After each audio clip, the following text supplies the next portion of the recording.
মরিয়ম কয় আল্লাহ 2 রাকাত নামাজ বললা, শুধু 2 রাকাত না গো, আপনি আল্লাহ যদি চান আমি আবার সারাটা জীবন আপনার 2 রাকাত করে নামাজ পড়ে কাটিয়ে দিব। আল্লাহ কয় মরিয়ম আমি আল্লাহ বললাম 2 রাকাত পড়ো। হযরত মরিয়ম কয় 2 রাকাত নামাজ পড়লাম। আমার আল্লাহ তাআলার বন্ধু হযরত মরিয়ম আলাইহিস সালাতু ওয়াস সালাম ঈসা নবীর আম্মা জান উনি বলেন আমি যখন 2 রাকাত নামাজ পড়লাম আমার আল্লাহ তাআলা আমারে কবুল কইরা নিছে। ওই কবুলের মাধ্যমে আমি নবুয়তের দাওয়াত দেই। এবার মরিয়ম আলাইহিস সালাতু ওয়াস সালামের আলমের মা হযরত ঈসা নবীর নানি যার নাম হলো হযরতে হান্না। হযরত হান্না বলে আমি যখন দুনিয়াতে চলাফেরা করি আমার কলিজার টুকরা স্বামী উনি ছিলেন বাইতুল মুকাদ্দাসের ইমাম। বর্তমান ফিলিস্তিনে যেই বাইতুল মুকাদ্দাস ওই বাইতুল মুকাদ্দাসের ইমাম ছিল ঈসা নবীর নানা হযরত হান্নার। এই হযরত হান্নার স্বামী উনি বলেন একজন ইমাম ছিলেন না, বাইতুল মুকাদ্দাসের ইমাম ছিল 5 জন। জোরে কন্যা কয়জন? 5 জন ইমামে বাইতুল মুকাদ্দাসের মধ্যে নামাজ পড়াইতেন। আমি যখন নামাজ পড়তে লাগলাম আমাদের গর্ভের মধ্যে আল্লাহ তাআলা 21 বছর কোনো সন্তান দেয় নাই। কয় বছর? কথা কয় না কয় বছর? 21 বছর কোনো সন্তান দেয় না। আমি আল্লাহর কাছে কাঁদতে লাগলাম, ও আল্লাহ আমার স্বামী আপনার ঘরের ইমামতি করে, আমার স্বামী আপনার ঘরের খাদেম, আমার স্বামী আপনার ঘরের চাকর। আল্লাহ গো আপনি আমার একটা সন্তান দেন যেই সন্তান আমার স্বামীর রসুমটা ধরে রাখবে। আমার আল্লাহ তাআলা হযরত ঈসা নবীর নানি হান্নারে ডাক দিয়া বলতেছে ও গো হান্না মনে রাখবা গো আমি আল্লাহ তোমার একটা সন্তান দিব, তবে তোমার স্বামীর রসুল ধরে রাখার জন্য না, তোমার স্বামীর উরুস ধরে রাখার জন্য না, তোমার স্বামীর জন্য ইন্তেকালের পরে তুমি তোমার জীবন কাটানোর জন্য আমি তোমার একটা সন্তান দান করব। ঈসা নবীর নানির গর্ভের মধ্যে যখন হযরতে মরিয়মের জন্মগ্রহণ হবে এমন টাইমে হযরত মরিয়ম তার মায়ের গর্ভে ঈসা নবীর নানা জান ইন্তেকাল করলেন। ইন্তেকাল করার পরে ঈসা নবীর নানি জান আল্লাহর কাছে বলে গো আল্লাহ সন্তান গর্ভে নিলা স্বামীকে উঠে নিলা, আল্লাহ তোমার কুদরতের খেলা বুঝতে পারলাম না, আল্লাহ এখন আমারে কে ইনকাম করে খাওয়াইবো, আমাদের ভরণ পোষণ কে চালাইবো, ও আল্লাহ তুমি কবুল করো। অল্প কিছুদিন পরে হযরত মরিয়মের জন্ম হয়ে যায়। হযরত মরিয়মকে নিয়া হযরত হান্না কুরের মধ্যে উঠায়া বাইতুল মুকাদ্দাস মসজিদের সামনে গেছেন। মুকাদ্দাস মসজিদের সামনে যাইয়া বাইতুল মুকাদ্দাসের বাকি 4 জন ইমামকে ডাক দিলেন, ও মুকাদ্দাসের ইমামেরা একটু আমার সামনে আসেন। 4 জন ইমাম যখন সামনে আসছে আবারও বইলা নেই তখন কিন্তু পর্দার আয়াত নাজিল হয় নাই। মহিলারা যে পর্দা করা লাগবে তখন ওই আয়াত নাজিল হয় নাই। কখন নাজিল হয়েছে? আমার নবীর উপর যখন কোরআন নাজিল হয়, কোরআন নাজিল হওয়ার মধ্যবর্তী সময় পর্দার আয়াত নাজিল হয়েছে। এরপর থেকে মহিলারা পুরুষের সামনে যায় না, বেপর্দা হয় না, পর্দার আড়ালে থাকে। আর আজকে অরুণপুর মাহফিল, অরুণপুরের বেরিয়ে সবাই সে কসমেটিক কিনবার লাগে। কথা কয় না ঠিক না বেঠে? আর দামাই যদি 500 টি আর 1000 টি আজকে কসমেটিক কিনার লেগে দিছে না মুখ একবারে ভুলে রাখছে বাক্য ব্যাংকের মতো। কথা কয় না খা মা আমি চাই না অরণ্যপুর এলাকার কোনো মহিলা জাহান্নামে যাক, আমি চাই না অরণ্যপুর সহ এই কুমিল্লার কোনো মহিলা জাহান্নামে যাক। মা মনে রাখবেন আপনার স্বামী ছাড়া আপনার চেহারা যদি কোনো পরপুরুষকে আপনি দেখান আপনি জাহান্নামী। বলে কেন? আল্লাহর নবী বলে একটা মহিলার চেহারা যদি 40 জন পুরুষ মানুষ দেখে ওই মহিলা জাহান্নামে যাবে। বলে কেন? বলে আদ-দাইয়ুসু লা ইয়াদখুলুল জান্নাহ, জান্নাতের গেটে লেখা থাকবে দাইয়ুস কোনোদিন জান্নাতে যাবে না। তা আপনারা যে পরপুরুষের সামনে যান আপনি জান্নাতে যাবেন কিনা আপনি চিন্তা করে দেখেন। আর আপনারা যারা এখানে বসছেন আপনাদের যাদের বউ, আপনাদের মা, আপনাদের মেয়ে, আপনাদের বোন যারা বেপর্দা ঘুরে বেড়ায় এদের কারণে আপনি জান্নাতে যাইতে পারবেন না। কারণ কি? একটাই মাত্র কারণ, এরা বেপর্দা ঘুরবে। কবরে যাওয়ার পর যদি প্রশ্ন করে পর্দা কেন করো নাই, তখন বলবে ও আল্লাহ পর্দা করব কিভাবে? আমার স্বামী, আমার সন্তান, আমার ভাই আমারে আমার ফুটে পর্দা করায় নাই, আমি বেপর্দা ঘুরছি। আল্লাহর কসম করে বলি ও অরণ্যপুরের ভাই বাবারা, আপনারা যদি আপনাদের স্ত্রী, আপনাদের মেয়ে, আপনাদের মাকে, আপনার বোনকে পর্দা না করান এদের কারণে আপনারা দুজকে যাবেন। তো আপনি দুজকে যাবেন না জান্নাতে যাবেন আপনার হিসাবটা আপনি একটু মিলিয়ে দেখেন। কথা কি বুঝতে পারছেন আপনারা? এজন্য পর্দা বড় কঠিন বিষয়। আল্লাহ আমাদের বুঝার তৌফিক দান করুক, আমিন কোন। আপনার কি কষ্ট হইতেছে? অল্প কিছুক্ষণ সময় আমি আমার ওয়াজটার ধারাটা ঘটনাটা শেষ করে দিব। আমি বেশিক্ষণ ওয়াজ করলে বেশি কষ্ট হয়, কারণ গতকালকে রাত্রে ঘুমাইতে ঘুমাইতে প্রায় 2টা 2:30 বাজে গেছে। তা আপনাদের কাছে আবদার থাকবে, আগামীকালকে জুমার নামাজ পড়ে আমরা কালকে মাহফিল মনে চট্টগ্রাম, আপনারা শুধু দোয়া করবেন। ইনশাল্লাহ ধারাবাহিকভাবে কোরআন সুন্নাহর দাওয়াতগুলো প্রচলন থাকবে। আপনাদের এলাকারও সন্তানেরা আমার মাদ্রাসায় পড়ে।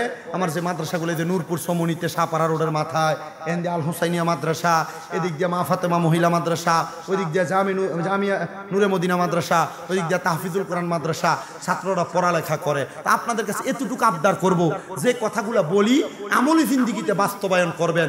যদি আমল করেন, ওয়াজ করে কামাল সাহেবের লাভ হইব, আর যদি আমল না করেন, ওয়াজ করে লাভ হইব? কথা কই না, লাভ হইব? এই জন্য আমি অরুণপুর এলাকার মহিলাদেরকে বলবো, মা আপনার স্বামী ছাড়া, স্বামীর অনুমতি ছাড়া ঘরের বাহিরে যাইয়েন না। মহিলারা চিন্তা করে, আমার জামাই তো ঘুমে থাকে, সকালবেলা আমি আমার ফুতেরে আমার জিয়ের স্কুলে দিয়া আমি তো বীর বাজার থেকে বাজারটা করে লই চললাই, মাছ তরকারি কাঁচা তরকারি সবে আমি কিনা লই আই। জি না, মহিলারা মনে রাখতে হবে, আল্লাহর নবী বলছেন কোন মহিলা তার স্বামীর অনুমতি ছাড়া বাবার বাড়িতেও যাইতে পারবে না। কথা কি বুঝতে পারছেন? একটা মহিলা তার স্বামীর অনুমতি ছাড়া বাবার বাড়িতে যাইতে পারতো না। আর এবেডি জামাইরি ঘুমে রেখে পুরো এলাকা সরাইয়া চললি। কথা কন না কেন? বাস্তব না বাস্তব? অবশ্যই বাস্তব। আপনি কইলেও বাস্তব, না কইলেও বাস্তব। এজন্য মা বোনদেরকে বলবো, আপনারা পর্দা করবেন স্বামী ছাড়া, কোনো পর পুরুষের সামনে যাবেন না। আমাদের সমাজে একটা কথা প্রচলন আছে, দেবরকে মহিলারা তাদের ছোট ভাইয়ের মতো মনে করে, বাদ বাইরে খাওয়ায় না? দেবরের সঙ্গে মোটরসাইকেলের ফ্যাশনে ঘুরে আসেনি?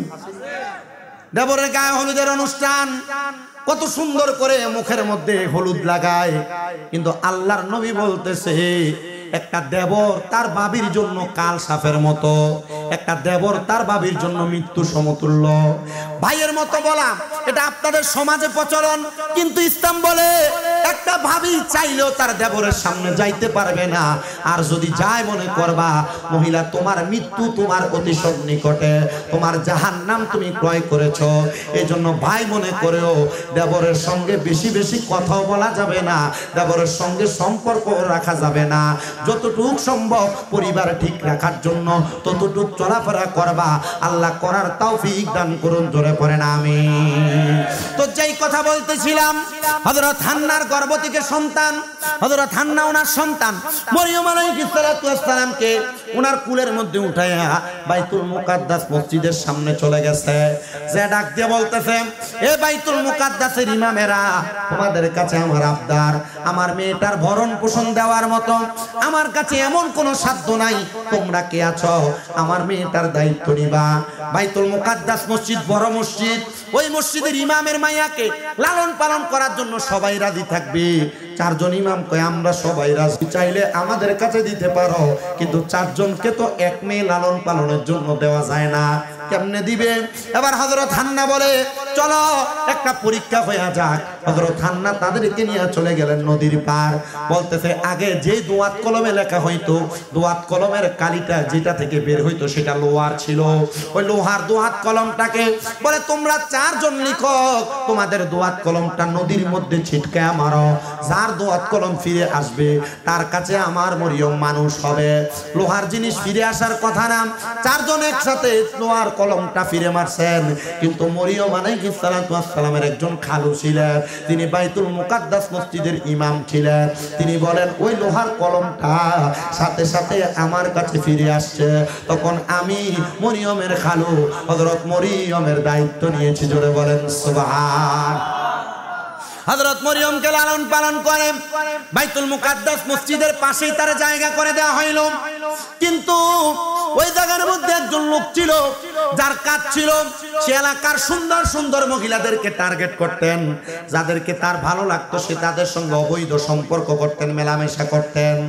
আল্লাহর নবী রহমতের নবী বলেন, যারা এমন জিনা ব্যভিচারের সাথে লিপ্ত, নিজের স্ত্রী থাকা সত্ত্বেও পর স্ত্রীর দিকে নজর দেয়, অন্য কোনো মেয়েদের দিকে নজর দেয়, আল্লাহর নবী বলতেছেন দুনিয়ার মানুষ তারা জিনাকারী, তাদেরকে জাহান্নামের মধ্যে কঠিন শাস্তি দেওয়া হবে।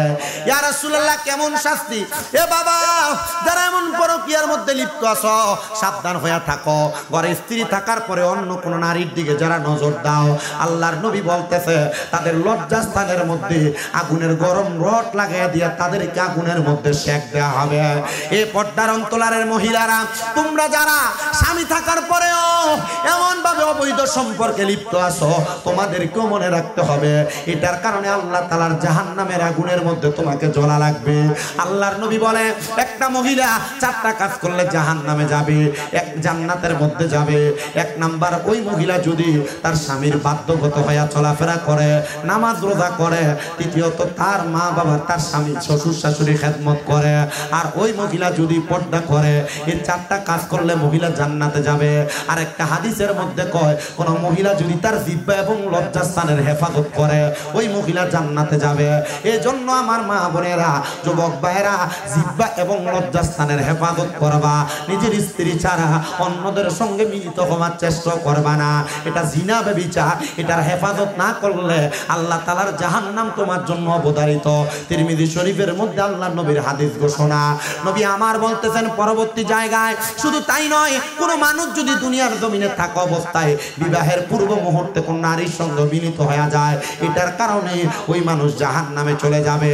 এবার আসেন আমার ভাইয়েরা, হযরত মরিয়ম বলেন, আমার দিকে ওই বাজে মানুষটা বাজে নজরে তাকায়। যখন আমার দিকে বাজে নজরে, মুআল্লিমুল মালাইকা, আমি হইলাম হযরত জিবরাইল আলাইহিস সালাতু ওয়াস সালাম। ইয়া জিবরাইল, আপনি কেন আমার ঘরের দরজার মধ্যে আগমন করলেন? জিবরাইল ডাক দিয়া বলতেছে, অন্য কোনো কারণে আসি নাই। আল্লাহ বলেছে, আল্লাহ তাআলার ওয়াহদানিয়ত, আল্লাহ তাআলার তাওহীদের দাওয়াত দেওয়ার জন্য, সাক্ষী দেওয়ার জন্য। তোমার কাছে নাকি মুনাফিকরা প্রমাণ চায়, আসো আমার সামনে আসো। হযরত মরিয়ম জিবরাইলের সামনে দাঁড়াইলেন। জিবরাইল বলে, ও মরিয়ম, তুমি তোমার জবানটাকে একটু হা করো, মেরে ফেলো। হযরত মরিয়ম তার জবানটাকে মেরে ফেললেন। জিবরাইল তার মুখের মধ্যে একটা ফুৎকার যখন করলেন, হযরত মরিয়ম বলে, ওই ফুৎকারের সাথে সাথে আমার গর্ভে আল্লাহ তাআলা একটা সন্তান দান করে দিয়েছে। বলেন সুবহানাল্লাহ। এলাকার মানুষ হযরত মরিয়মকে বাজে বলা শুরু করলেন। এ মরিয়ম কি করলাম? স্বামী নাই, বিবাহ হয় নাই, পেটে সন্তান আছে কিভাবে? বলে, এটা আমার আল্লাহর কুদরত। আল্লাহ চাইলে স্বামী ছাড়াও সন্তান দিতে পারেন। মারহাবা কর।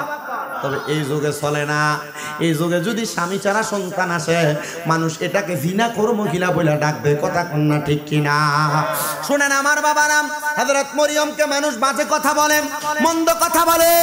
হযরত মরিয়ম বলে, বাজে কথা, মন্দ কথাগুলা শুনে শুনে আমি মরিয়ম আল্লাহর কাছে নামাজ পড়ে পড়ে দোয়া করি। আল্লাহ, মানুষ আমারে বাজে বলে, মন্দ বলে, আমার কাছে ভালো লাগে না। ও আল্লাহ, তুমি আমারে কবুল করে নাও।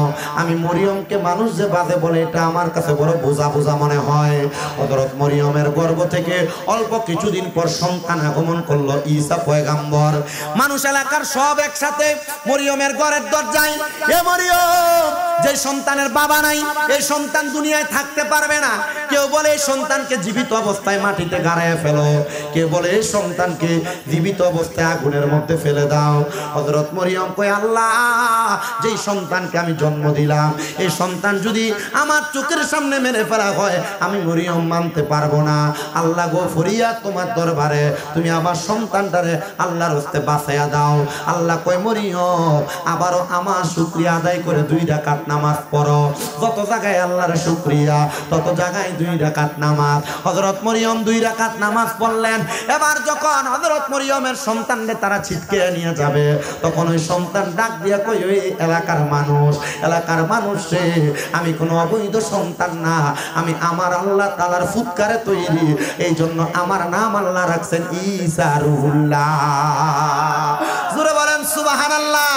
হযরতে মরিয়ম আলাইহিস সালাতু ওয়াস সালাম কয়, আল্লাহ, আমার সন্তান যেহেতু আপনি এখন প্রমাণ করে দিয়েছেন, নবজাতক সন্তান জন্ম নেওয়ার পর কেমনে কথা বলে, তার মানে বোঝা যায় আল্লাহ চাইলে একদিনে জন্ম নেওয়া সন্তানরেও কথা বলাইতে পারে। ক্ষমতা আল্লাহর আছে না নাই? আজকে কথা কয়, তোরে কোনে আছে না নাই? মুসলমান ইমামদারেরা, আজকেও বিকালবেলা আমার মাদ্রাসায় একটা ছাত্র আসছে কচুয়া থেকে। তার মা তারা ডাক্তার দেখে আমার কাছে নিয়ে আসছে, হুজুর, আমার বড় শখ, আপনার মাদ্রাসা অনেক ছাত্র, এই ফোলাটারে আপনার মাদ্রাসায় পড়াইতাম। আমি কইলাম পড়ান, এটা ভালো কথা, সন্তান মাদ্রাসায় পড়বে। আমি তার জিজ্ঞাইলাম তোমার নাম কি? সে আমার মুখ খুইলা তার নামটা বলতে তার কষ্ট হয়। দেখবেন এলাকার মধ্যে মানুষ বালা ফোলাটারে মাদ্রাসায় ভর্তি করায় না, যেটা ল্যাংড়া লুলা আতুরে এটারে নিয়ে মাদ্রাসায় ভর্তি করায় না। না না, যেটা একটু সুন্দর দেখতে, স্বাস্থ্যকর, ভালো দেখতে, এটারে মাদ্রাসায় পড়াইবেন। বাবা মনে রাখবেন, মাদ্রাসার পড়া কিন্তু এত সহজ না। মনে করেন স্কুল ভার্সিটিতে কলেজে পড়লে মনে হয় এত সোজা পড়ালেখা, কঠিন পড়ালেখা। মাদ্রাসার ছাত্র যেমন বাংলা পড়ে, স্কুলের ছাত্র তেমন বাংলা পড়ে। স্কুলের ছাত্র যেমন ইংরেজি পড়ে, মাদ্রাসার ছাত্র তেমন ইংরেজি পড়ে। স্কুলের ছাত্র যেমন ভাবে গণিত এবং সায়েন্সের সাবজেক্ট নিয়ে পড়ে, মাদ্রাসার ছাত্র সেম সাবজেক্ট নিয়ে পড়ে। কিন্তু মাদ্রাসার স্কুলের পার্থক্য হলো, মাদ্রাসায় কোরআন সুন্নাহ শিখায়, এটা বাড়তি, কিন্তু স্কুলের মধ্যে এগুলা পড়ায় না, কলেজে এগুলা পড়ায় না। এজন্য আপনাদের সবাইকে একটু মনে মনে চিন্তা করতে হবে, আমার দুনিয়া এবং আখিরাত সুন্দর করার জন্য আমাদের সবাইকে এক একজন সন্তানকে আলেম দ্বীন বানানোর প্রয়োজন। আলেম কমে গেছে বিদায়, হক্কানি আলেম নাই বিদায় সমাজের মধ্যে বিশৃঙ্খলা, কোরআন হাদিস মানুষ মানে না, মানুষ হারাম কাজ বাদে কাজগুলা নিয়ে ব্যস্ত থাকে। ওই সন্তান কথা বলতে পারে না। আমি জিজ্ঞাইলাম তো কথা বলতে পারে না, কম কম কথা বলে, তারে কেমনে মাদ্রাসায় পড়াইবেন? বলে হুজুর নিয়ত করছি ফোলাটা মাদ্রাসায় পড়ামু। হুজুর ফোলাটা মাদ্রাসায় পড়ানোর কারণে বালা হইয়া যায়। আমি তার হা করে দেখলাম, তার আলা জিব্বাটা মনে হয় তার উপরের জিব্বার সাথে লেগে আছে। আমি বুঝতে পারলাম হয়তো এই কারণে তার কথা বলতে কষ্ট হয়। আমি তার মারে বললাম, আপনি মাদ্রাসায় পড়াবেন ভালো কথা, মনে মনে আরেকটা ভালো নিয়ত করেন, যদি আল্লাহ আপনার সন্তানকে এমন রোগ থেকে শেফা দান করে, আপনি আল্লাহর রাস্তায় কোনো কিছু দান করে দিবেন। তো হুজুর নিয়ত করলাম, আল্লাহ যেন আমার সন্তানকে ভালো করে দেন, আপনি সেই দোয়াটা করে দেন। ও বাবা, এমন অনেক সন্তান আমার মাদ্রাসায় পড়ে, তাদের মা নাই, যাদের বাবা নাই, কিন্তু তাদের দায়িত্ব তাদের মামারা চাচারা নিয়েছে।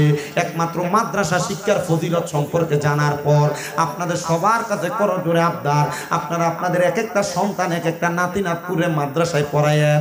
মাদ্রাসায় পড়াই কথা সত্য, এটার একটু স্মার্ট ভাবে রাখে না, কোন রকম পুরাতন জামা কাপড় পরে মাদ্রাসায় পাঠায়। আরে না, আলেম ওলামা হুজুর হইছে, সে নবীর ওয়ারিস হইছে, এর গায়ের পাঞ্জাবি থাকবো সুন্দর আয়রন করা, কি কথা কয় না, এর পাঞ্জাবি থাকবো নতুন, মাথার টুপি থাকবে সুন্দর। আপনি এটারে ফরাই দিতেছেন কোন রকম ভেতরা আইয়ার যায়, কোন রকম চলে আর কি না মিয়া। আপনি মনে করেন হুজুররা শুধু 10 টাকা 20 টাকা 50 100 টাকা শুধু হাদিয়া পায়, এটাই হুজুর? আপনি ভুইলা গেছেন নবীজি দুনিয়াতে নবীজির কোনো সন্তান রাখা যায় নাই, কিন্তু আল উলামা ওয়ারাসাতুল আম্বিয়া, নবীদের ওয়ারিস হিসেবে আলেমদেরকে রাখা গেছে। নবী যেহেতু পাও নাই, আলেমদেরকে সম্মান করো, নবীদেরকে সম্মান করা সওয়াব পাইবা। আপনি আপনার একটা সন্তানকে যদি আলেম বানান, আপনার লাভ আছে না নাই? আছে। আপনার তো কষ্ট করে বসে রয়েছেন, গরম লাগতেছে বুঝতেছি, আবার অনেকে ঘুরতেছে, তাবারুকটা রেডি হইব, ইয়ানাবি কইয়া দাঁড়াইবো, মুনাজাতের আগে দিয়ে যায় বমু, মুনাজাতটা দেওয়ানোর সময় দেখবেন এনে জাগ হয় না। এটা আমি বুঝি, এটাও জগন্নাথপুর ইউনিয়ন, আমিও জগন্নাথপুর ইউনিয়নের সন্তান। আপনারা যারা বাহিরে এখনো ঘুরতেছেন, জায়গা যতটুকু আছে ততটুকু একটু বসার চেষ্টা করেন। আমরা আমার ওয়াজ শেষ করতেছি, শুধু এই কথাটা বলে আমার ওয়াজটা শেষের দিকে যাচ্ছে। আপনার কি কষ্ট হইব? আমার ওয়াজের সিস্টেম এইটা, আমি আমার মাহফিল কমিটির টাইম দিয়ে দেই, যারা আমার দাওয়াত দিবেন এশারের পরে 1.5 ঘন্টা, নাহলে 10:30 থেকে 1.5 ঘন্টা, এমন নইলে দাওয়াত দেন, আর নাইলে কোনো দাওয়াত নেই। একটু আগে আমরা ইমরান ভাইয়ের ঘরে বইয়া রাখলাম না মাহফিলটা, আমি কইছি যে হয় 10:30 থেকে 1.5 ঘন্টা, না এশারের পরে 1.5 ঘন্টা, যে সময় মন চায় না। 10:30 থেকে 1.5 ঘন্টা দিলে 12টায় মাহফিল শেষ, এশারের পরে থেকে 1.5 ঘন্টা দিলে 9:30টায় মাহফিল শেষ। এভাবে সিস্টেম, দুইটা করলে অসুবিধা হয় না, টাইম মতো টাইম মেনটেন করা যায়। আমি এতক্ষণ যা কথা বলছি, বেহুদা কোনো কথা বলছি? যেগুলা বলছি এগুলা কামে লাগার কথা না, অকাজের কথা। আপনি মানলে লাগবো কাজে, না মানলে এগুলা কিছুই না। আল্লাহ কবুল করেন, আমিন কন। আস্তে কইতাছে রে আমিন, আর জোরে কন আমিন। হযরত মরিয়মের সন্তান যখন জন্ম নেয়, আল্লাহ যে একজন, আল্লাহ যে মানুষকে বানায় এটার প্রমাণ পাওয়া গেছে, কিন্তু এলাকার মানুষ বলে এই সন্তানকে এই এলাকায় রাখা যাবে না। মরিয়মকে আল্লাহ, তুমি কি আমার পরীক্ষা করে এখনো শেষ করো নাই? এই সন্তান জন্ম দিলাম, এখন আবার এই সন্তানকে আমার বুক থেকে কাইরা নিবা? হযরত মরিয়ম আলাইহিস সালাতু ওয়াস সালামকে আমার আল্লাহ বলে, মরিয়ম এই সন্তানকে তুমি আবার আমি আল্লাহ তাআলার একটা পাহাড়ের গুহার মধ্যে রেখে আসো। হযরত মরিয়ম বলে আমি আমার আল্লাহ তাআলার হুকুম মোতাবেক আমার সন্তানকে দুগ্ধ পান করায়া আমি পাহাড়ের গুহার মধ্যে রেখে আসলাম। ওগো আল্লাহ, আমার সন্তান ঈসা নবী কি পান করবে, কি আহার করবে? আল্লাহ বলে রে মরিয়ম, আমি আল্লাহ তাআলা কুদরতের একটা নহর হযরত ঈসা পয়গম্বরের ডান হাতের আঙ্গুলের মাথার মধ্যে লাগিয়ে দিছি। ঈসা নবীর যখন ক্ষুধা লাগবে, উনি যদি ডান হাতের শাহাদাত আঙ্গুলটা তার মুখের মধ্যে ঢুকায়, ঈসা নবী তার খাবারগুলো পেয়ে যাবে। আমার আল্লাহ তাআলা এই দয়া কইরা মায়া কইরা ঈসা নবীর দুনিয়াতে বাঁচায় রাখছে। এ মুসলমান ইমানদার অরণ্যপুর এলাকার বাবাজিরা, বন্ধুরা, যদি ঈসা নবীর আম্মা জান হযরত মরিয়মের দুয়ার কারণে ঈসা নবীর আল্লাহ তাআলা হাতের আঙ্গুলের মধ্যে খাবারের ব্যবস্থা করে দিতে পারে, আজকে যে কামাল মিয়া তার মা বাবার জন্য কবরবাসীর মাগফিরাত কামনায় জান্নাতের বাগান সাজাইছে, আল্লাহ চাইলে তার মা বাবার কবরের দুয়ার কারণে তাদেরকেও দুনিয়াতে ভালো রাখতে পারে কি পারে না? কিন্তু আমাদের সমাজে অনেক সন্তানেরা তাদের মারে ভাত দেয় না, তাদের বাবারে ভাত দেয় না। অনেক সন্তানেরা তাদের মা বাবার খাবার নিয়ে বিভিন্ন রকমের ঝগড়া ফাসাদ করে। কেউ যদি তোমাদের মা বাপরে ধমক দিয়ে থাকো, ভাত না দিয়ে থাকো, সন্তান তোমাদের কাছে করজোরে আবদার করি, পারলে তোমার পাও আমার সামনে দাও, আমি আমার জিহ্বা দিয়ে তোমার পা পরিষ্কার করে দিব, তবুও ওয়াদা করবা মা বাবার কাছে যাইয়া পায়ের মধ্যে ধরে ধরে মাপ চাইবা। যদি মা বাবার মনে কষ্ট দিয়া থাকো, তোমার মতো শ্রোতার আমার দরকার নাই, কারণ মা বাবার মনে কষ্ট দিয়া ওয়াজ মাহফিল না, শুধু মক্কা মদিনা যায় হজ করলে হজ আল্লাহর দরবারে কবুল হবে না।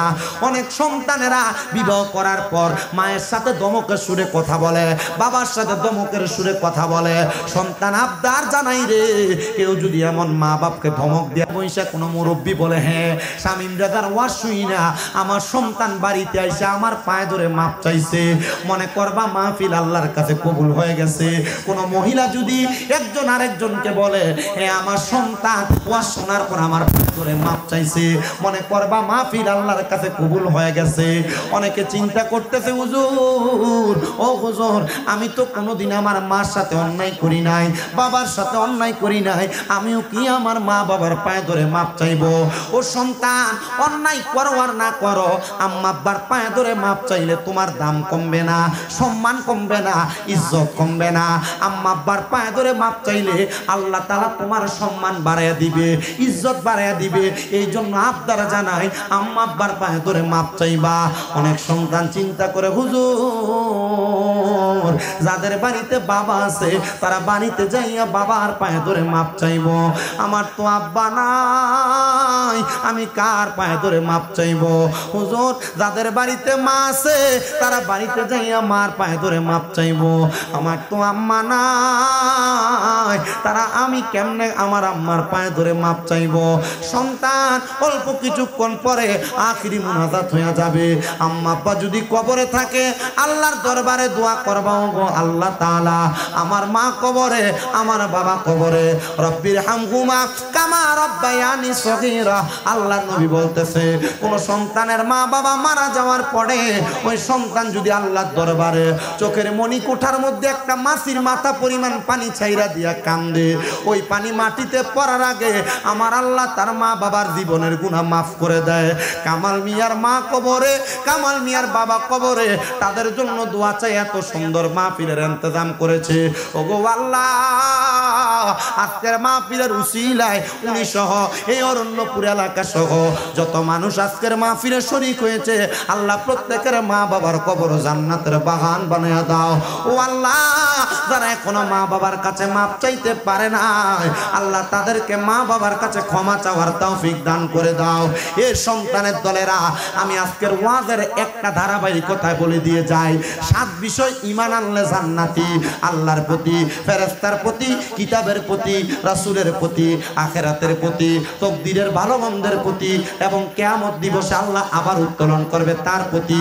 আরেকটা বিষয় বলে দিয়ে যায়, যদি আপনার সব বিষয় ঈমান আছে কিন্তু আপনি মারে ভাত দেন না, বাপরে ভাত দেন না, ঈমান দিয়া কোনো লাভ হবে না। কারণ ঈমানের মজবুত যে জায়গাটা, যে গাছের গোড়ার মধ্যে পানি দিলে গাছ জীবিত থাকে, আপনি আপনার গোড়াকে মেরে ফেলেছেন, আপনার মা বাবার মনে কষ্ট দিয়ে রাখছেন। কোন সন্তান যদি তাদের মা বাবার মনে কষ্ট দিয়া 5 ওয়াক্ত নামাজ পড়ে কবুল হবে না, রোজা রাখে কবুল হবে না, হজ যাকাত দান সদকা করে কবুল হবে না। এজন্য সবার কাছে করজোরে আবদার জানাই, আপনারা সবাই সব সময় আম্মা আব্বার কাছে ক্ষমা চাইবেন, মাপ চাইবেন। আল্লাহ যেন যাদের মা বাবা বেঁচে আছে আম্মা আব্বার কাছে ক্ষমা চাইয়া আল্লাহর জান্নাত অর্জন করার তৌফিক দান করে পড়েন আমিন। আর যাদের মা বাবা ইন্তেকাল করেছে, সন্তানেরা আবদার করি, মা বাবা কবরে কেমন আছে আপনি জানেন না?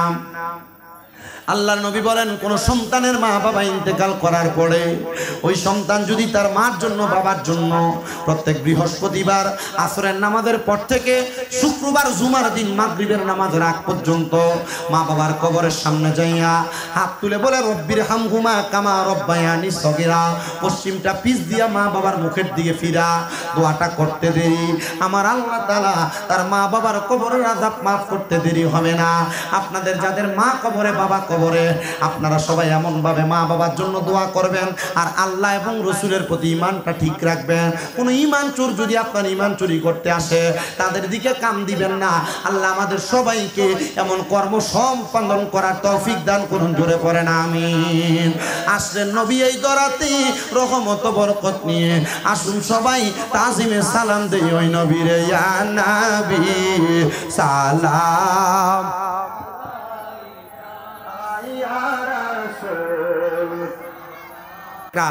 এই মরণের সঙ্গীত গাওয়ার জন্য বলছে, একটু মোহাব্বতে আমার সাথে পড়বেন। আমার মরণের কত দিন বাকি আমি জানিলাম না গো আল্লাহ, মরণের কত দিন বাকি আমার, মরণের কত দিন বাকি আমি জানিলাম না গো আল্লাহ, মরণ দিন বাকি। হঠাৎ আজরা ইলাশিয়া যেই দিন হস্তে দিবা দরি, তখন আমার মনাবাই করবে লোকা চুরি আমি জানিলাম না গো আল্লাহ, মরণের কত দিন বাকি আমার, মরণের কত আমি জানিলাম না গো আল্লাহ, মরণের দিন বাকি। আর হায়াত হইল হাতে বাইরে, মৌত হইল পায়ে, যেই জায়গায় যার মরণ লেখা সেই জায়গায় সে মরে আমি জানিলাম না গো আল্লাহ, মরণের কত বাকি। সবাই বলেন মরণের কত দিন বাকি আমি জানিলাম না গো আল্লাহ, মরণের কত দিন বাকি। হঠাৎ আজরা ইলাশিয়া যেই দিন হস্তে দিবা দরি, তখন আমার মনা বাই করবে লোকা চুরি আমি জানিলাম না গো আল্লাহ, মরণের কত দিন বাকি। আর 30 পারা কোরআন বাইরে মনে রাইখো তো, কোন জায়গায় কোন হরফ লেখা রাখিও খবর আমি বুঝিলাম না গো আল্লাহ, মরণের কত দিন বাকি। আল্লাহ যেন কবুল করে, মরণের আগে ঈমান নসিব করে, জোরে কোন আমিন। আল্লাহ আল্লাহ আল্লাহ আল্লাহ, এ মাইকেল লাইন দাও। আল্লাহ আল্লাহ আল্লাহ আল্লাহ, আমার জায়গা হবে নেই আমার মোরা লাশের লাইগা মসজিদের পাশে আমার কবর দিও কইরা আমার জায়গা হবে নেই মারহাবা আল্লাহ আল্লাহ আমার জায়গা হবে নেই আমার মোরা লাশের লাইগা মসজিদের পাশে আমার কবর দিও কইরা আমার জায়গা হবে নেই মারহাবা আল্লাহ আল্লাহ জগৎবাসী রে আমি তোমরা ছেলে সন্তান কয়দিনের লাগিয়া মরার পরে সবাই আমায় যাবে রে বলিয়া কষ্ট হইলে 3.5 হাত মাটি দিও কইরাই আমার জায়গা হবে নেই মারহাবা আল্লাহ আমার জায়গা হবে নেই আমার মোরা লাশের লাইগা মসজিদের পাশে আমার কবর দিও কইরা আমার জায়গা হবে নেই মারহাবা আল্লাহ আল্লাহ জগৎবাসী রে আমি যেই দিন যাব মারা দুনিয়া সারিয়া গায়ের জামা কাপড় সবই নিবে রেখো লিয়া সাদা মার্কেট কাপড় আমায় দিও রে পরাইয়া আমার জায়গা হবে নেই মারহাবা আল্লাহ আল্লাহ আল্লাহ আমার জায়গা হবে নেই আমার মোরা লাশের লাইগা মসজিদের পাশে আমার কবর দিও কইরা আমার জায়গা হবে নেই মারহাবা আল্লাহ আল্লাহ মুর্শিদ মুর্শিদ কইরাই আমার ঘুমাসে না নয়নে মুর্শিদ মুর্শিদ কইরাই আমার ঘুমাসে না নয়নে আমার রে বলে বাগো মুর্শিদ কে মনে মারহাবা আল্লাহ আল্লাহ তোমায় আমি ভালোবাসি পাগলের মতো মন মনে চাইলে তোমার দিকে ছোটে আমার মন মারহাবা আল্লাহ আল্লাহ লোক সমাজে কলঙ্কি আমি গলাই কলঙ্কার মা লাগায়া মা রে বলিবা মুর্শিদ কে মনে মারহাবা আল্লাহ আল্লাহ তোমায় আমি ভালোবাসি দিয়া মন প্রাণ গো মুর্শিদ দিয়া মন প্রাণ মনে চাইলে তোমার দিকে ছোটে আমার প্রাণ মারহাবা আল্লাহ আল্লাহ লোক সমাজে কলঙ্কি আমি গলাই কলঙ্কের মালা আমার বলিবা মুর্শিদ কে মনে মারহাবা আল্লাহ আল্লাহ আল্লাহ আল্লাহ আল্লাহ আল্লাহ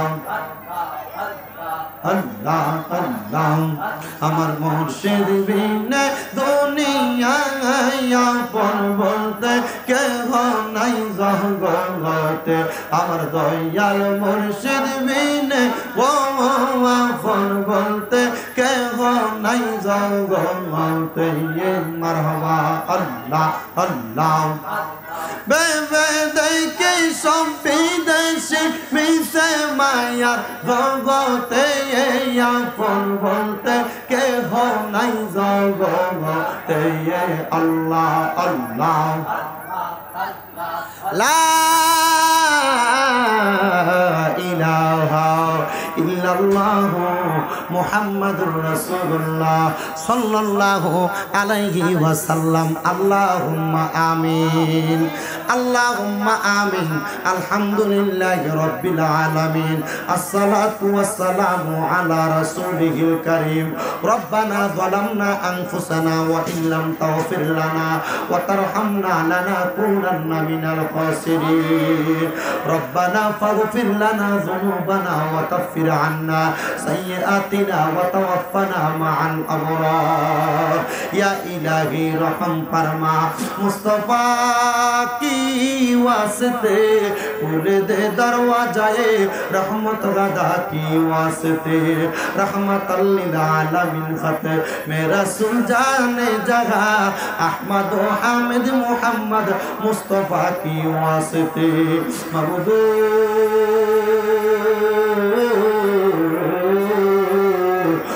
দয়াল আল্লাহ, একটু রহমতের নজর করে তাকিয়ে দেখেন গো আল্লাহ। এই অরণ্যপুর এলাকায় জনাব কামাল মিয়ার বাসভবনের মধ্যে মা বাবার জন্য দোয়ার ইন্তজাম, কবরবাসীর মাগফিরাত কামনা কইরা এত সুন্দর কইরা জান্নাতের বাগান সাজায় আজকে আমার সঙ্গে উলামায়ে কেরাম, দাড়ি পাকা মুরব্বী বাবারা, যুবক নওজোয়ান ভাইয়েরা, ছোট্ট ছোট্ট মাসুম বাচ্চারা, পর্দার অন্তরালের আমার কত মা বোনেরা, জীবনের গুনাহগুলো মাফ করানোর জন্য আল্লাহ তোমার শাহিন শাহী পাক দরবারে দুইটা হাত বাড়াইছে। আল্লাহ তার হাত তোমার দরবারে মায়া লাগে, পছন্দ হয়। ওই হাতের উসিলায় আমরা প্রত্যেকের জীবনের গুনাহ মাফ কইরা আমরারে বেগুনাহ মাসুম বান্দা বানায়া দাও আল্লাহ। আজকের মুনাজাতের হাদিয়া সোনার মদিনায় সবুজ গম্বুজের নিচে সোনালী রওজা পাকে আমার দয়াল নবীর দরবারে কবুল মঞ্জুর কর। নবীর যত সাহাবায়ে কেরাম, তাবিন, তাবে তাবিন, খুলাফায়ে রাশিদিন, সলফে সালেহিন, নুদাবা নুকাবা, আব্দাল্লাহ খিয়া সহ সকল তরিকতের ইমাম, মাযহাবের ইমাম সহ সকল আউলিয়া কেরামের দরবারে কবুল আর মঞ্জুর কইরা নাও আল্লাহ। আমরা যেই দরবারের বায়াত প্রত্যেক আউলিয়া কেরামের দরবারে কবুল মঞ্জুর করে নাও আল্লাহ। ফরিয়াদ তোমার দরবারে, আমরা গুনাহগারেরা তোমার দরবারে হাত বাড়াইছি গো আল্লাহ। জানি না আজকের মুনাজাতে কে জানি হাত বাড়াইছে, কার জানি জগতের মধ্যে বাবা নাই। যেই বাবা রিকশা চালাইয়া মাটি কাইটা মাথার গাম পায়ে ফেলাইয়া পরের বাড়িতে বদলার কাজ কইরা সন্তানরে মানুষের মতো মানুষ করার জন্য আব্বা দুনিয়াতে এত কষ্ট কইরা মানুষ কইরা আজকে কবরের বাসিন্দা, এমন আব্বার কবর জান্নাতের বাগান বানাইয়া দাও আল্লাহ। কে জানি হাত বাড়াইছে, কার জানি দুনিয়াতে মা নাই। হায়রে মা, যেই মা 10 মাস 10 দিন গর্ভে ধারণ কইরা সন্তানের প্রসব বেদনা সহ্য করতে মার বড় কষ্ট হইছে, এমন মা তাদের অন্ধকার কবরে গো আল্লাহ আমার কবর জান্নাতের বাগান বানাইয়া দাও। এমন অনেক কপাল পোড়া সন্তানেরা হাত বাড়াইছে, মাও নাই বাবাও নাই, জনমের তিমরে আল্লাহ। আল্লাহ তাদের আম্মা আব্বা